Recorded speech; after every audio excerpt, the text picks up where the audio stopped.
Thank you all for coming. My name's Avery. I'm a senior studio art major here at Davidson, and this is my senior exhibition.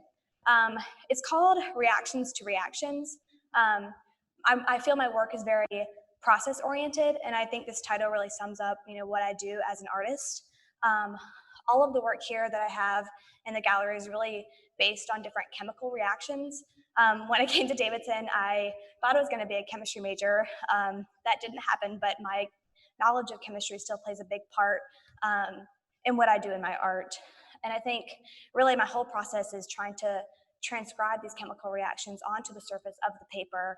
And then, once I have those reactions on paper, I kind of react to what I see and build new things out of those compositions that I've made. So I really have two main chemical processes that I've been working with to make the work in this show. This piece is an example of the first one, where I was really interested in like oxidation, metal, kind of rust reaction. So for this piece, I guess first I should say that in all of my pieces here, I use my own natural render dyes that I make myself. So some of the dyes in this exhibition I've used are like cabbage, turmeric, blackberry, red wine, pokeberry. And so with this process, normally I take, a sheet of paper, I paint it one solid color with whatever dye I'm using, and then I'll take a piece of metal and treat that metal with different chemicals, specifically peroxide, vinegar, and salt. And then I lay the colored paper down, face down on the metal, and I'll leave it there for a couple hours a day. And then when I peel it up, I get these, peel it off the metal, I get these really interesting like crystalline rust-like structures. And I really do feel like the chemical reaction is transcribed right onto the surface of the paper. And I think that's just so interesting to me. The second process I've been using for this exhibition is what I've used in this piece over here. You can follow this way.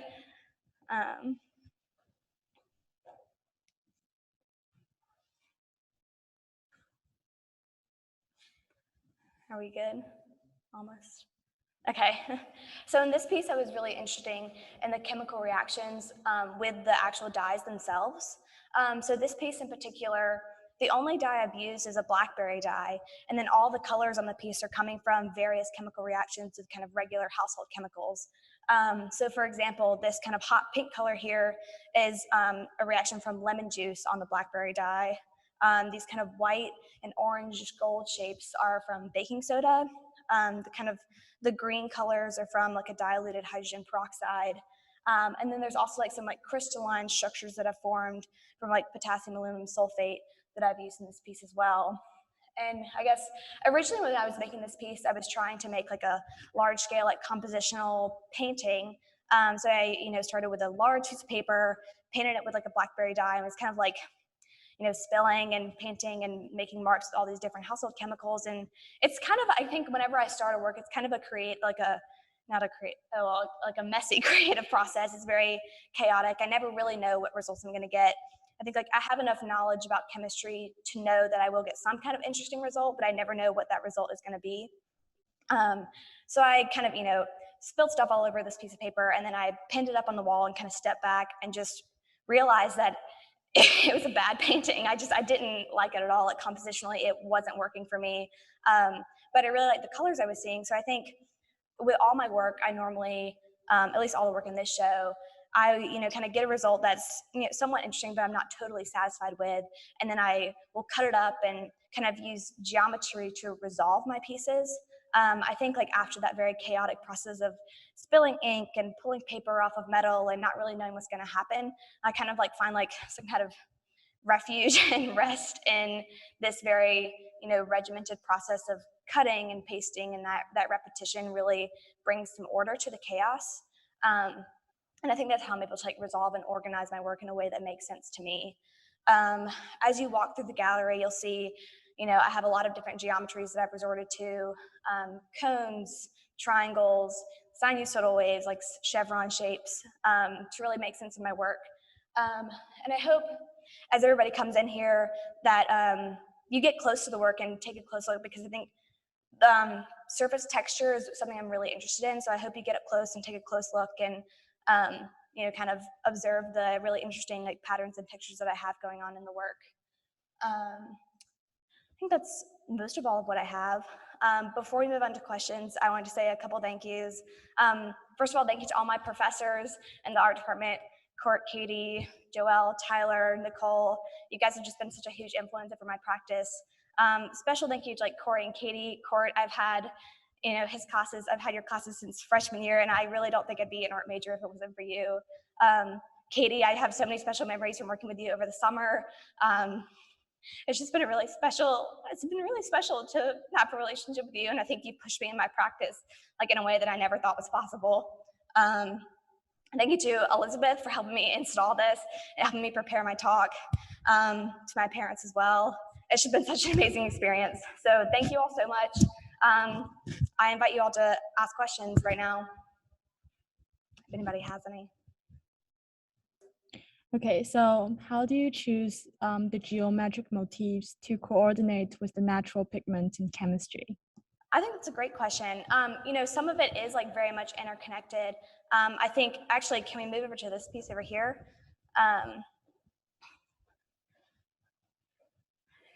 I think sometimes like the dyes I use are more, aesthetic than like a, choice of like, oh, this chemical reaction with this dye specifically what I'm interested in. But this piece right here was actually inspired by, so a lot of dyes need like a mordant to make them kind of brighter and make them last, like the color last on paper. So the main mordant I use for all of my work is alum, which is like potassium aluminum sulfate. And actually when it crystallizes, and it'll actually make like these big crystals like the size of like a quarter. It makes it in like this exact like this shape, like this trigonal like hexagon. So like I am really looking into, where do I draw my inspiration from my geometry from, and like this specifically was from like that chemical compound of alum and the crystalline structure of that. Thank you so much. Thank you. And we actually have another question from the chat. Great. So will these color change over time, and is there anything you have to do to properly preserve the effect that you want? That's a great question. They absolutely do change over time, and like some more than others. I guess, like I was saying with the last question, alum I use as a mordant to try to preserve those and make them last for a long time. And so far, it's been all of this work has only been around for maximum like a year and a half. So I really don't. I don't fully know how it's going to change over time. It probably will fade, and I'm like fully aware that this work is not going to be around forever. But that's something like I've experienced a little bit of that. I have seen some things kind of fade over time, but I will be curious to see how, 5 years, 10 years down the road, these pieces look. I don't really know. Okay, great. Thank you. And we have another question coming in. So, great. How does the unexpectancy play a role in your work? Because you definitely cannot, accurately expect how the effect is going to come out. Yeah, I mean, I think that's like one of the biggest aspects like I enjoy about my work is that it is so unexpected. I never know what I'm going to get. Sometimes I pull a piece of paper off the sheet of metal and I'm like, oh, this is so awesome. Like, I don't even want to touch it, and I put it in a frame. Sometimes I pull it off and I'm like, I don't even want to use this. Like, this is not what I expected at all. And I think like, again, like I think conceptually plays a big role in my work because I do have this chaotic, unexpected process that I then combine with this like very strict geometry. I don't know. So I think conceptually that's really interesting to me.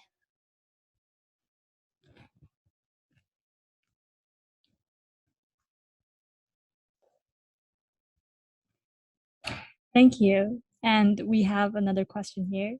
Great. Who or what is your biggest inspiration? Who or what is my biggest inspiration? Oh goodness, that's such a hard question.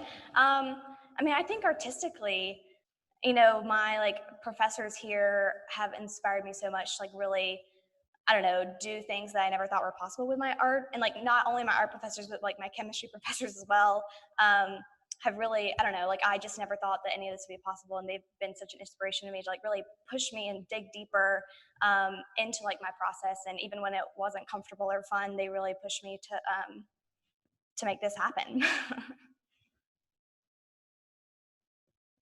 That's great. Thank you so much. Any questions? Great.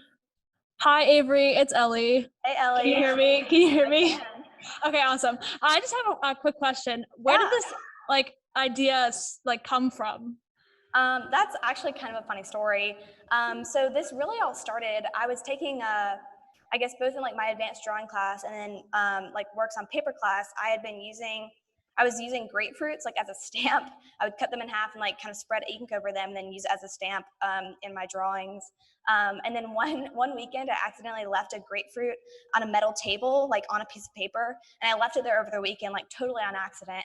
And when I came in like the next Monday, it like rotted all over the paper and like, but because it was on the metal, it had oxidized, and there were these beautiful like rust colors that had been transcribed onto the paper. And I thought that was so interesting. So I went out to like Harris Teeter and bought a ton of grapefruits and like spread them out on this metal table over sheets of paper. Um, and I was just so interested in the chemical reaction. And then as I moved into junior capstone, I was really enjoying that process, but I was frustrated about how slowly the oxidation process was taking. And with my background in chemistry, I knew that there were certain chemicals I could use to expedite that process, specifically like an oxidizing agent. So I started treating the metal with those oxidizing agents before I would put like the paper and the grapefruit on. And the first time I did that, like I pulled the paper off, and like the paper all around the grapefruit was actually way more interesting than like the paper like where the grapefruit was touching. So like, well, I'll just do away with all the grapefruits and transcribe these chemical reactions onto like larger pieces of paper. And then I started bringing in like more color and all, and that's really how it all started. So it's completely on accident. It was kind of like an oops, like I made art moment, but it's really turned into something quite different than where it started. But I think that's what I love about my process, is that it can so unexpected, and then never know like what's coming next. Like it's always an accident that starts my next big piece, I feel like.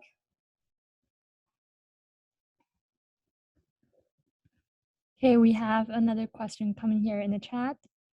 So, how do you expect to extend your artistic practices after this? I think long term, I would love to like, because again, I feel like I'm kind of new to art again. I came in as a chemistry major, declared an art major like at the last second. And then I was still planning to go to dental school like post grad until like kind of late last year. So I think I feel relatively unexperienced in the art world, and I really want to pursue my practice more. I think I would love to get a master's in fine art at some point and just learn more about the industry. So I'm not exactly sure what that's going to look like next year, but I'm really excited to find out.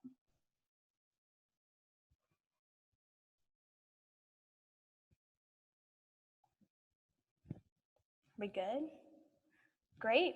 Well, I invite you all to come in here and enjoy the art, take a look around, and great. Oh, and if you'll wear a mask if you have one, that'd be great. Technically, that's still our policy. So thank you. Thank you all so much for coming.